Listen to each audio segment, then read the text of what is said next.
ഇത് അടിമാലിലുള്ള കൃഷ്ണ ജ്വല്ലറി എന്ന ആളുടെ വീടിരുന്ന സ്ഥലമാണ് കാണിക്കാൻ പോകുന്നത്. ഇത് അവരുടെ മുറ്റമായിരുന്നു. ഈ മുകളിൽ കാണുന്നത് മുറ്റത്തെ ടൈലാണ് ഈ കാണുന്നത്. 3 നിലയല്ലേ ബിൽഡിംഗ്? 3 നില വീടായിരുന്നത്. 3 നില ഇവിടുന്ന് ഒലിച്ചിങ്ങനെ പോയി ആ വീടാണ് താഴെ ഇരിക്കുന്നത്. ഒരു ഗ്ലാസ് പോലും പൊട്ടാതെ അതേപടി പോയി താഴെ ഇരിക്കുകയാണ്. 3 നില കെട്ടിടമാണ് ഈ കാണുന്നത് താഴെ. അതിന്റെ അടിയിൽ ഇത് കാർ കിടക്കുന്നതൊക്കെ കാണാം. കാർ കിടക്കുന്നത് കാണാം. അടിയിൽ ഞെരുങ്ങി കിടക്കുന്ന കാറാണ്.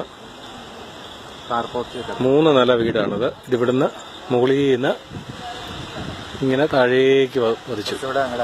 പക്ഷെ വീടിന് ഇപ്പം നമ്മൾ നിൽക്കുന്ന ഭാഗം പോലും ഇടിയാൻ ചാൻസ് ഉള്ള സ്ഥലമാണ്. നമ്മൾ നിൽക്കുന്ന സ്ഥലം ഇടിയാൻ ചാൻസ് ഉള്ള സ്ഥലമാണ്.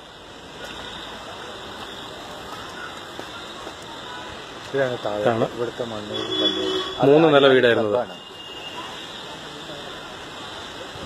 ഇത് അടിമാലി ടൗൺ ആണ് അങ്ങ് ദൂരെ കാണുന്നത്.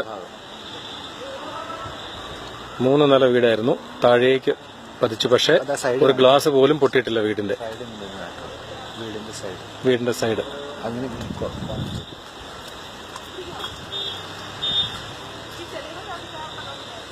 സൂം ചെയ്യും.